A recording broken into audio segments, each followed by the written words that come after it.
नमस्कार दोस्तों, मैं मितेंद्र चौहान, ITI देहरादून उत्तराखंड। आज आपके लिए नया टॉपिक लेके आया हूँ।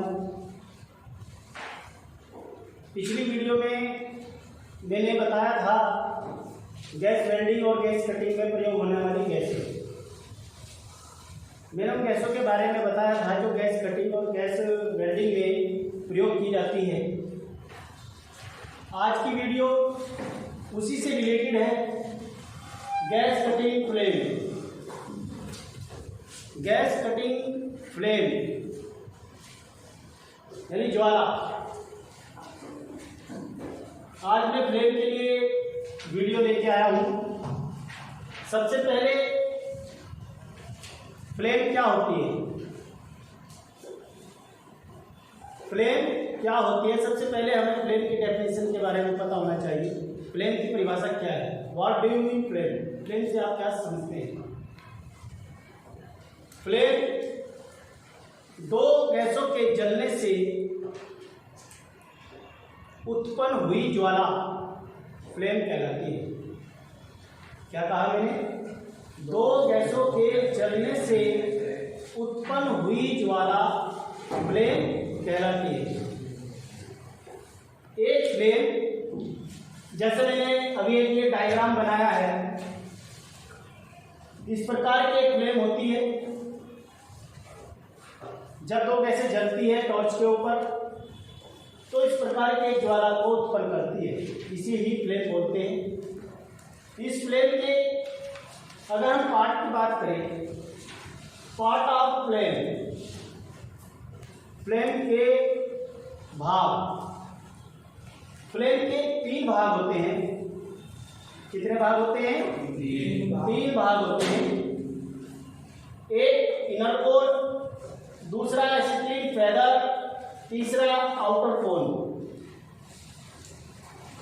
अगर इस फ्लेम के अंदर हम इन भागों की बात करें तो किस जगह को, फ्लेम के किस स्थान को इनर कोन कहते हैं, किस स्थान को एसिटिक फेदर कहते हैं और किस स्थान को हम आउटर कोन बोलते हैं, या इसका दूसरा नाम है आउटर इनवॉल्व। तो सबसे पहले आप इस फ्लेम को देखिए। इस फ्लेम के अंदर जो सबसे अंदर का जो पार्ट दिख रहा है आपको, मैंने एक त्रिभुजाकार बनाया है। जो ये पार्ट है, सबसे अंदर का जो पार्ट है उसको इनर कोन बोलते हैं। उसके बाद दूसरा पार्ट आप ये देख रहे हैं, दूसरा पार्ट ये है, इसको एसिटिक फेदर बोलते हैं। तीसरा पार्ट इसको आउटर कोन बोलते हैं। अब ये तो बात हुई पार्ट ऑफ फ्लेम की। फ्लेम के कितने पार्ट है? तीन, इनर कोन, एसिटिक फेदर और आउटर कोन। अब बात आती है कि एक टॉर्च के ऊपर आप कितने प्रकार की फ्लेम को बना सकते हैं। गैस वेल्डिंग में हम कितने प्रकार की फ्लेम का उपयोग करते हैं? इस बात को देखने के लिए, इस बात को समझने के लिए, types of the flame, flame के प्रकार। फ्लेम के तीन प्रकार होते हैं मेरे प्रिय विद्यार्थियों। फ्लेम के तीन भाग होते हैं। तीन फ्लेम होती है। Neutral flame, second carbonising flame, third oxidising flame. Flame कितने प्रकार की होती है? तीन प्रकार की होती है। एक न्यूट्रल फ्लेम, दूसरी कार्बोनाइजिंग फ्लेम, तीसरी ऑक्सीडाइजिंग फ्लेम। अब न्यूट्रल फ्लेम क्या होती है? सबसे पहले न्यूट्रल फ्लेम। न्यूट्रल फ्लेम क्या होती है? न्यूट्रल फ्लेम क्या होती है या कब बनती है? जब आप दो गैसों को जलाते हैं और जलाने से ज्वाला जो उत्पन्न होती है उसी तो फ्लेम बोलते हैं ना, तो वो किस समय उसको न्यूट्रल फ्लेम कहा जाएगा जब वो उत्पन्न होगी ज्वाला, उसकी कैसी कंडीशन होगी कि वो न्यूट्रल फ्लेम कही जाएगी या कार्बोराइजिंग कही जाएगी या ऑक्सीडाइजिंग फ्लेम कही जाएगी। इस बात को बड़ी ध्यान से सुनना है। न्यूट्रल फ्लेम कब बनती है? जब आप दो गैसों का अनुपात बराबर रखते हैं। जब आप दो गैसों का अनुपात बराबर रखते हैं तो न्यूट्रल फ्लेम बनती है। दो गैस कौन सी? मैंने कौन कौन सी गैस बताई थी? एक एसिटिलीन और एक ऑक्सीजन, यानी एक ज्वलनशील गैस और एक जलाने में सहायक गैस। जब इन दोनों गैसों का अनुपात बराबर होगा, यानी टॉर्च पर दोनों गैसें समान अनुपात में आएगी, तो उस समय न्यूट्रल फ्लेम बनेगी। आगे बात समझिए। दूसरी कार्बोराइजिंग फ्लेम। जैसे कि आप कार्बोराइजिंग से समझ रहे हैं, कार्बोराइजिंग मीन्स कार्बन। जब दो गैसों का में एक एसिटिलीन है आपके और एक ऑक्सीजन है, जब एसिटिलीन गैस की मात्रा ज्यादा होगी और ऑक्सीजन की मात्रा कम होगी, तब हमें कार्बोराइजिंग फ्लेम प्राप्त होगी। ठीक है। हम इसको अगर अनुपात की हम बात करें तो अनुपात क्या था इसका? मैं यहां लिख देता हूं एसिटिलीन, यहां लिख देता हूं ऑक्सीजन। इन दो गैसों का ही तो यूज कर रहे हैं हम। अगर हम न्यूट्रल की बात करें तो एसिटिलीन अगर एक है तो ऑक्सीजन भी एक ही होगी, यानी समान अनुपात होगा। समान मात्रा में गैस टॉर्च के ऊपर आएगी तो कौन सी फ्लेम बनेगी? Neutral flame. Second, carburising flame. Carburising flame कब बनेगी? जब एसिटिलीन की मात्रा ज्यादा होगी और ऑक्सीजन की मात्रा कम होगी। तो एसिटिलीन कितना होगा? 1.5 अनुपात 1। समझ गए? यानी एक क्या है इसमें? ऑक्सीजन, और डेढ़ क्या है? 1.5 कितना है? क्या है? एसिटिलीन। तो एसिटिलीन की मात्रा ज्यादा है और ऑक्सीजन की मात्रा कम है, तो आपको कार्बोराइजिंग फ्लेम प्राप्त होगी। Next, oxidising flame.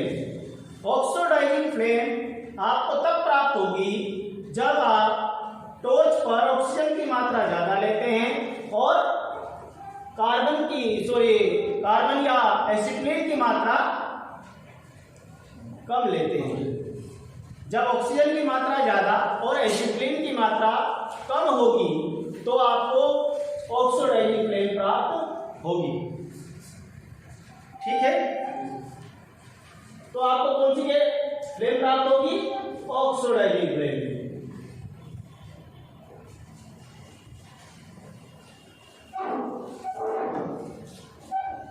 ठीक है। इसी प्रकार हमने डेफिनेशन में क्या पढ़ा? ऑक्सीजन की मात्रा ज्यादा, तो ऑक्सीजन हमने 2 कर दिया और एसिटिलीन हमने 1 कर दिया, यानी 1:2 का जब रेशियो बनेगा तब हमें ऑक्सीडाइजिंग फ्लेम प्राप्त होगी। एक बार और मैं इनको आपको बता देता हूं। न्यूट्रल फ्लेम में दोनों गैसों की समान मात्रा होगी। कार्बोराइजिंग फ्लेम में एसिटिलीन की मात्रा ज्यादा होगी, ऑक्सीजन की मात्रा कम होगी। ऑक्सीडाइजिंग फ्लेम में ऑक्सीजन की मात्रा ज्यादा होगी और एसिटिलीन की मात्रा कम होगी। तो इस प्रकार से आपकी फ्लेम बनती है। नेक्स्ट, अगर हम इनके टेम्परेचर की बात करें, अगर हम इनके किसकी बात करें? टेम्परेचर की बात करें तो इनका टेम्परेचर क्या होगा? तापमान, ठीक है।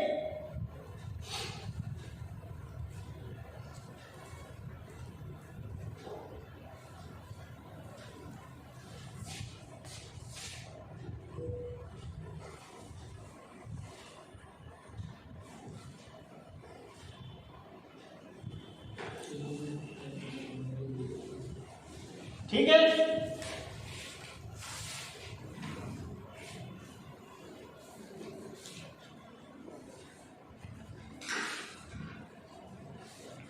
टेम्परेचर ऑफ द फ्लेम,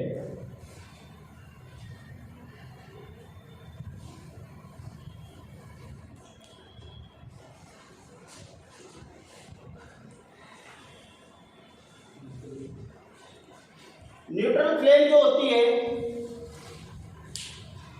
सबसे पहले हम न्यूट्रल फ्लेम की बात कर रहे हैं, ठीक है।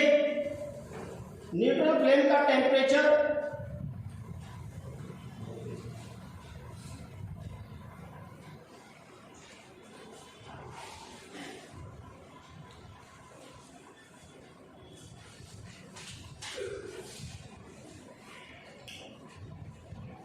यहां न्यूट्रल लिखेंगे, न्यूट्रल फ्लेम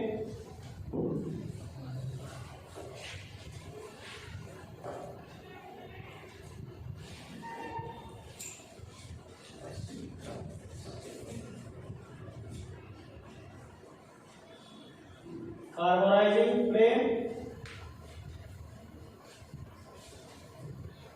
और ऑक्सीडाइजिंग फ्लेम।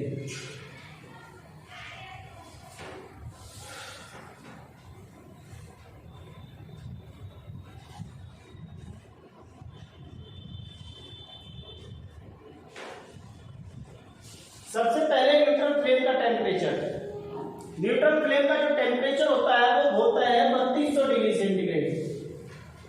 कितना होता है? 3200। उसके बाद कार्बोनाइजिंग का 3100 डिग्री सेंटीग्रेड और ऑक्सीडाइजिंग का 3300 डिग्री सेंटीग्रेड। अगर ओवरऑल की हम बात करें कि कोई भी फ्लेम बनी है तो उसका मैक्सिमम टेम्परेचर और मिनिमम टेम्परेचर कितना होगा? 3100 से लेकर 3300 डिग्री सेंटीग्रेड तक। 3100 से लेकर 3300 डिग्री सेंटीग्रेड तक एक फ्लेम का टेम्परेचर होता है। अगर उस टेम्परेचर में हम ये बात करें कि न्यूट्रल फ्लेम का टेम्परेचर कितना होता है तो 3200 डिग्री सेंटीग्रेड, कार्बोनाइजिंग का टेम्परेचर 3100 डिग्री सेंटीग्रेड और ऑक्सीडाइजिंग फ्लेम का टेम्परेचर 3300 डिग्री सेंटीग्रेड। ये तापमान एक फ्लेम के होते हैं। मैंने आपसे अभी जो बात की है, सबसे पहले मैंने फ्लेम की बात की कि फ्लेम क्या होती है, उसके बाद उस फ्लेम के पार्ट की बात की कि फ्लेम के कितने पार्ट होते हैं। नेक्स्ट उसके बाद मैंने आपसे टाइप ऑफ द फ्लेम की बात की, फ्लेम के कितने प्रकार होते हैं। उसके बाद मैंने आपसे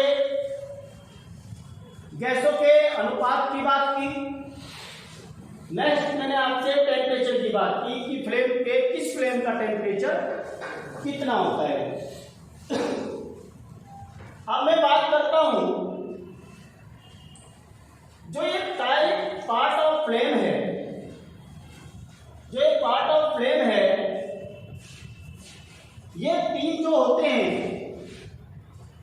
क्या ये तीनों फ्लेम में तीन ही भाग बनते हैं या कम ज्यादा भी हो सकते हैं? क्या ये तीनों पार्ट सभी फ्लेम में बनते हैं या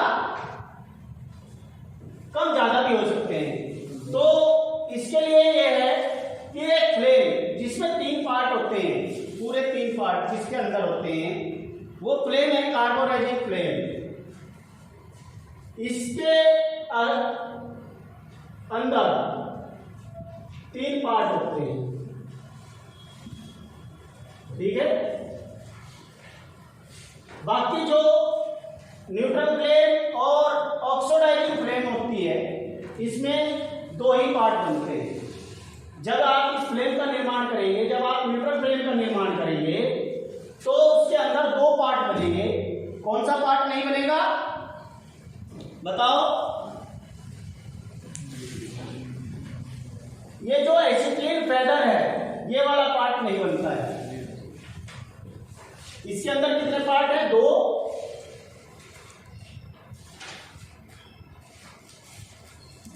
और इसके अंदर भी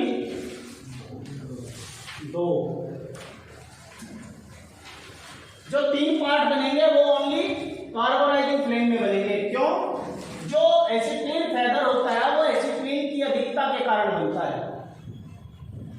ओके, एसिटिलीन की अधिकता के कारण बनता है, यानी एसिटिलीन गैस की, एसिटिलीन फेदर जो है एसिटिलीन गैस की अधिकता को शो करता है।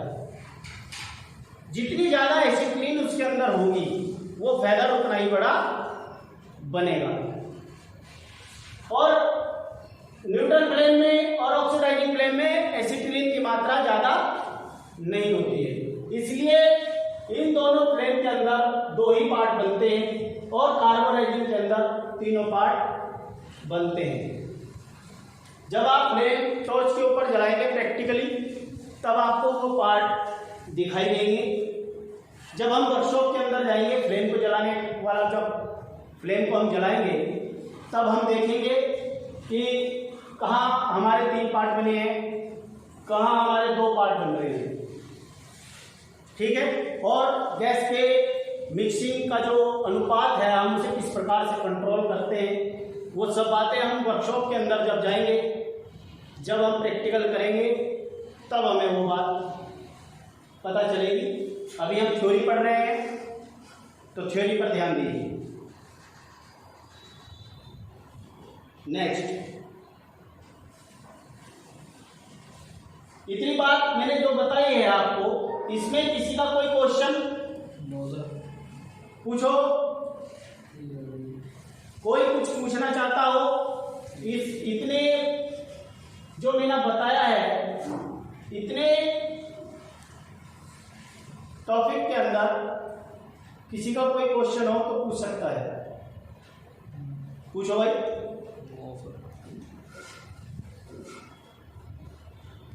इसका मतलब आपकी ये बात समझ में आ गई है। yes, अब मैं आगे बढ़ता हूं। नेक्स्ट,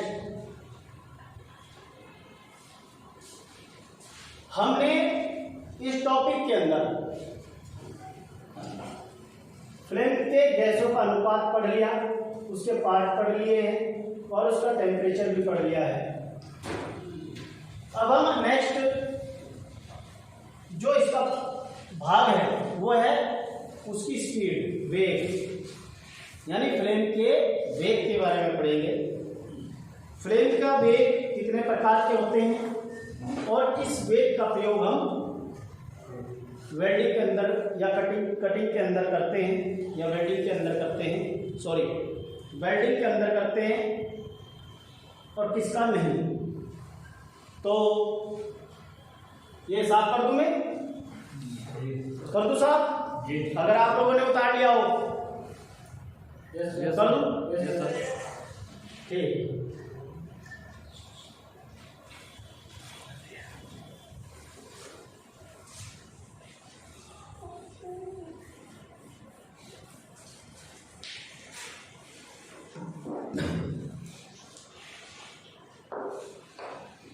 तो इतनी बात आपकी समझ में आ गई होगी।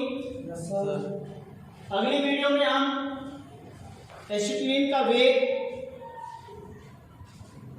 और उसके साइज को किस प्रकार से निर्धारण करते हैं ये देखेंगे। अब बात आती है वेल्डिंग फ्लेम की स्पीड या वेग, वेलोसिटी जिसे बोलते हैं।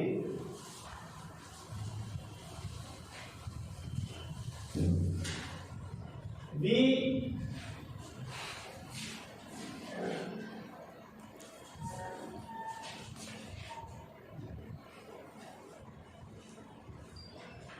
Velocity of the flame.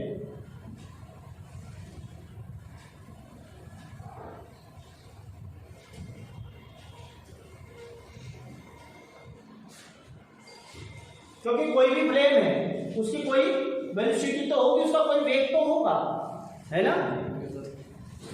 Velocity जो मेनली हम जो ध्यान देते हैं वो बेंडिंग पर ध्यान देते हैं, क्योंकि bending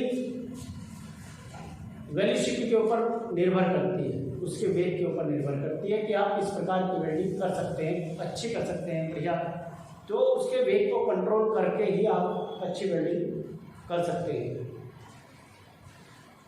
velocity of the flame. अब ये जो वेलोसिटी है ये 3 प्रकार की होती है। कितने प्रकार की होती है? 3 प्रकार की होती है। एक सॉफ्ट,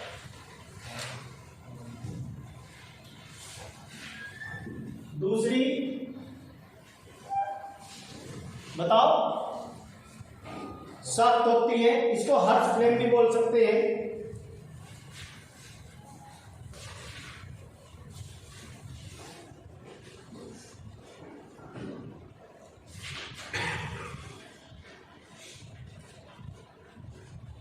इसको हार्ड फ्लेम भी बोल सकते हैं, यानी सख्त फ्लेम, हार्ड फ्लेम। ये सॉफ्ट फ्लेम है,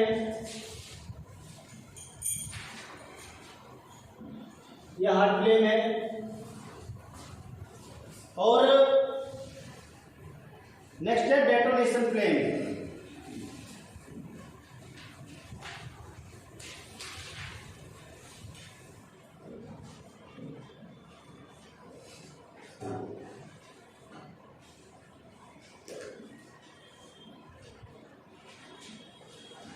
ठीक है, क्या है?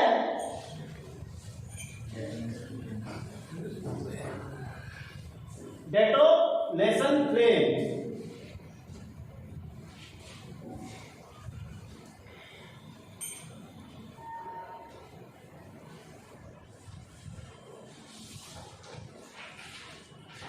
फ्लेम को वेग के आधार पर हम 3 प्रकार से बना सकते हैं।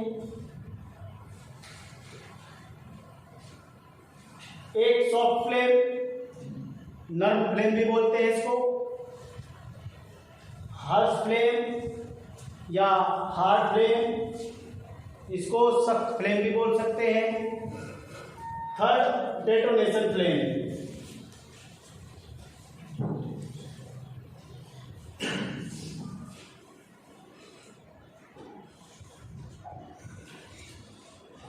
अब इसकी वेलोसिटी की बात करते हैं हम।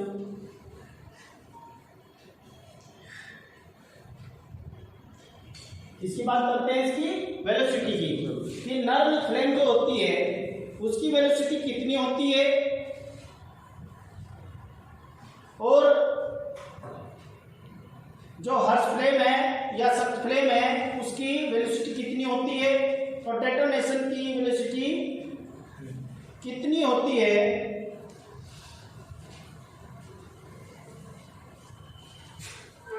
सबसे पहले हम सॉफ्ट फ्लेम की बात करते हैं। तो सॉफ्ट फ्लेम की जो वेलोसिटी होती है 10 मीटर पर सेकंड टू 15 मीटर पर सेकंड, यानी 10 से 15 मीटर पर सेकंड की स्पीड पर शॉर्ट फ्लेम चलती है। ठीक है, हर्ष फ्लेम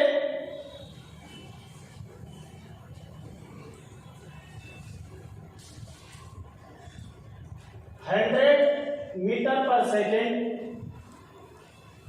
टू 200 मीटर पर सेकेंड। ठीक है, हर्ष जो फ्लेम है वो 100 मीटर पर सेकंड से लेकर 200 मीटर पर सेकंड तक चल सकती है। सॉफ्ट फ्लेम 10 मीटर पर सेकंड से 15 मीटर पर सेकंड तक चलती है। नेक्स्ट है डेटोनेशन फ्लेम। डेटोनेशन फ्लेम की जो स्पीड होती है बहुत ज्यादा होती है। डेटोनेशन की एक ऐसी स्पीड है जिसका प्रयोग हम वेल्डिंग के अंदर बिल्कुल भी नहीं करते हैं, क्योंकि इसकी स्पीड बहुत ज्यादा होती है। ठीक है,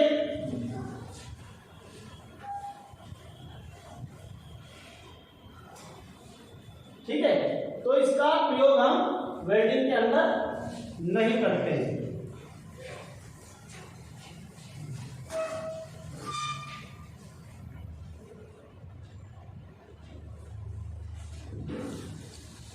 अब बात यह आती है कि हम फ्रेम के जो साइज है उसे किस प्रकार से मेंटेन कर सकते हैं।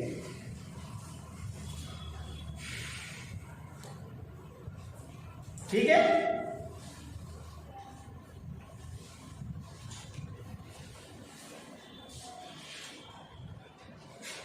Size of frame.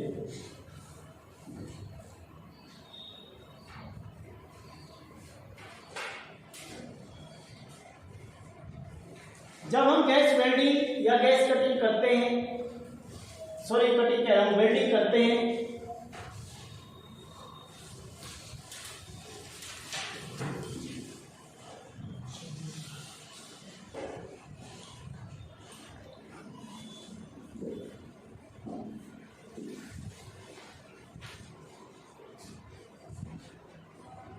तो फ्लेम के साइज को कंट्रोल करना अति आवश्यक है। कंट्रोल करना उसको अति आवश्यक है। इसमें फ्लेम का साइज छोटा या बड़ा किया जा सकता है। आमतौर पर मोटी धातुओं को वेल्ड करने के लिए अधिक ताप की आवश्यकता होती है, जिसके लिए बड़े साइज की फ्लेम का प्रयोग लिया जाता है। जब हम मोटी धातुओं की वेल्डिंग करते हैं, गैस वेल्डिंग करते हैं, तो उस समय हमें बड़े साइज की फ्लेम का जरूरत पड़ती है। और जब हम पतली शीट चादर की वेल्डिंग करते हैं तो हमें छोटी फ्लेम की आवश्यकता होती है। अब ये छोटी और बड़ी फ्लेम किस प्रकार से आप बनाते हैं?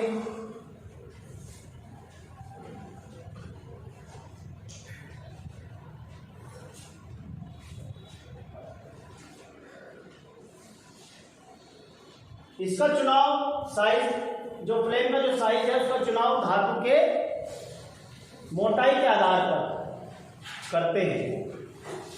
तो इसमें इसके जो छोटा और बड़ा है उसको करने के लिए हमें गैस का जो अनुपात है उसको भी ध्यान में देना पड़ता है। गैस के अनुपात को ध्यान में देना पड़ता है कि जब हम एसिटिलीन गैस को खोलेंगे, सबसे पहले हम क्या करते हैं, टॉर्च के ऊपर क्या करते हैं, हल्की सी एसिटिलीन खोलकर फ्लेम जला देते हैं। पहले हम यही करते हैं ना। फिर क्या करते हैं, फिर ऑक्सीजन गैस को थोड़ा सा खोलते हैं। खोलने के बाद फिर क्या करते हैं, फिर हम फ्लेम को एडजस्ट करने की कोशिश करते हैं अपने जॉब के आधार पर। तो जॉब को एडजस्ट करने के लिए क्या करते हैं, थोड़ी एसिटिलीन खोलते हैं, थोड़ी ऑक्सीजन खोलते हैं, और फिर उसके हिसाब से हम देखते हैं कि हमें किस प्रकार की फ्लेम प्राप्त हुई और हमें किस प्रकार की फ्लेम को प्रयोग में लेना है। तो अकॉर्डिंग टू जॉब, तो इस प्रकार से आप गैस को के अनुपात को कंट्रोल करके फ्लेम के साइज को कंट्रोल कर सकते हैं, फ्लेम के साइज को घटा बढ़ा सकते हैं।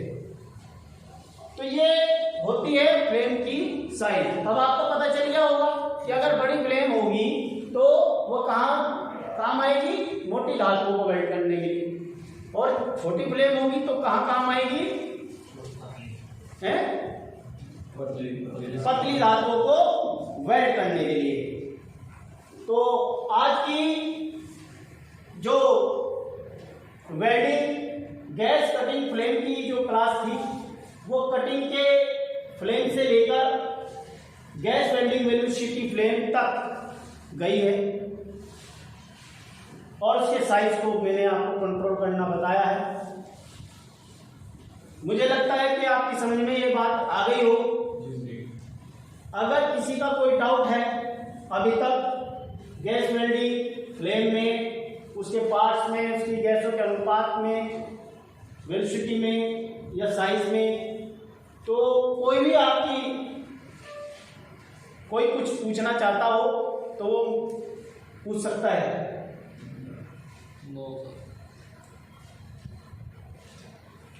अभी पूछ लो, फिर टेस्ट होगा, फिर कहना है कि मैं हमने नहीं पढ़ा था। कुछ पूछना है तो पूछ लो, किसी का कोई भी डाउट हो। नहीं है तो ठीक है। तो आज की क्लास, आज का जो वीडियो है यहीं पर समाप्त होता है। जय हिंद, जय भारत।